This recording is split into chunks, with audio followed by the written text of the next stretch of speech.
ওই আর্মিতে কিছু দুর্নীতিবাজ ঢুকাইছে, ওই রয়ের লোক বিভিন্ন সারা বাংলাদেশে প্রত্যেকটা জায়গায় আজকে তারা একে একে ঢুকায় রাখছে। একের পরে 1 থেকে 10 থেকে 15 সিরিয়াল পর্যন্ত তারা ঢুকেছে।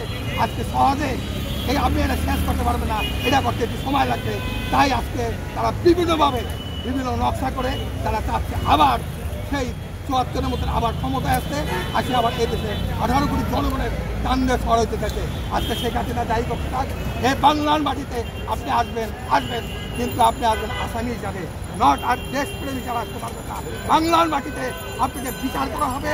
এদেশের 18 কোটি আজকে যারা মানবতার অপরাধে আজকে তাদের 2000 লোককে হত্যা করেছেন, 40 থেকে 45,000 লোককে আহত করেছেন, যাদেরকে কানা করেছে, আজকে পিলখানায় যে সমস্ত ভাইদেরকে নিরীহভাবে আজকে 2000, 2500 লোকদেরকে বছরের পর তাদেরকে নিরীহভাবে আটকে রাখছে।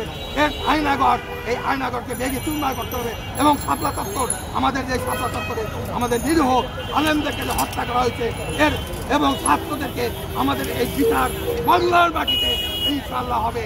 এবং যদি এরা নাও করে নতুন প্রজন্ম এসে এদেরকে বিচার করতে হবে। এবং আগে হলে বিচার, তারপরে হলো সংস্করণ। আগে এদেরকে বিচার করতে হবে, তাদের কাঠ গড়া দিতে হবে, তারপরে সংস্করণ করবেন। না নির্বাচনে যাবে, না ক্ষমতা যাবে, তারা 18 কোটি জনগণ দেখতে চায় না। জনগণ আগে চায় এই ফ্যাসিস্টদের ফাঁসি চায়, ফ্যাসিস্টের বিচার চায়। বাংলার মাটি থেকে তাদেরকে উৎখাত করতে হবে।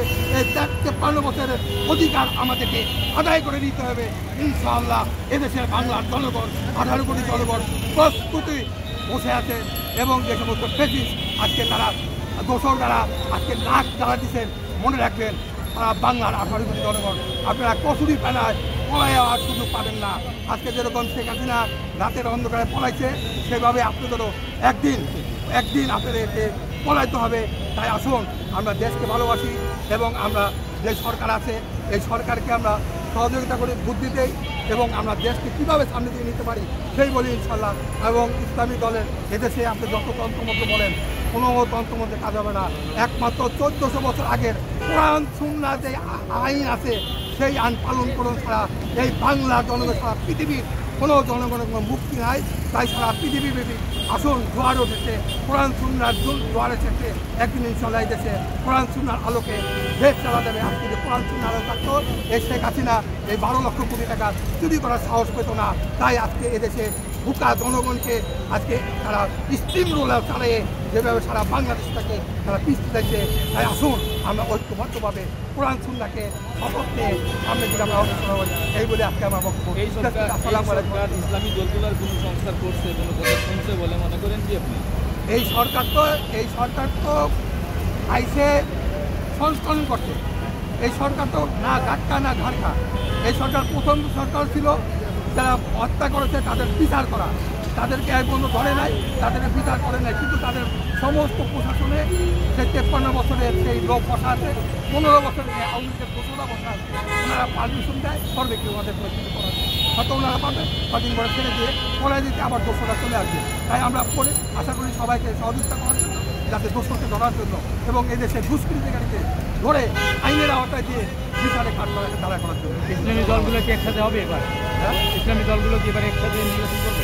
ইসলামী দল তো একসাথে আছেই। বাকি মোকাবিলা আজান দেয়, কেউ কিন্তু যাবো না, সবাই যায়, সবাই একসাথে আছে, সবাই একত্রিত আছে, কিন্তু সবাই একরকম আছে। আমরা কি ঐক্য চান বলেন? রাজনীতিতে এখন তো ফেয়ার ইলেকশন হলে তখন দেখা যাবে, ওই সময় দেখা যাবে। এখন আগে ওই সময় দেখা যাবে যে আমরা কোন বেলা কোন জন। আগে আপনার এদেশের প্রথম হলো আপনি যে হত্যা করেছে সেই হত্যা সংস্করণ করুন। দ্বিতীয় হলো গিয়া আমাদের যেই স্বাস্থ্যনীতি, আগে স্বাস্থ্যনীতি থেকে আপনাদের স্বাস্থ্য দেখান,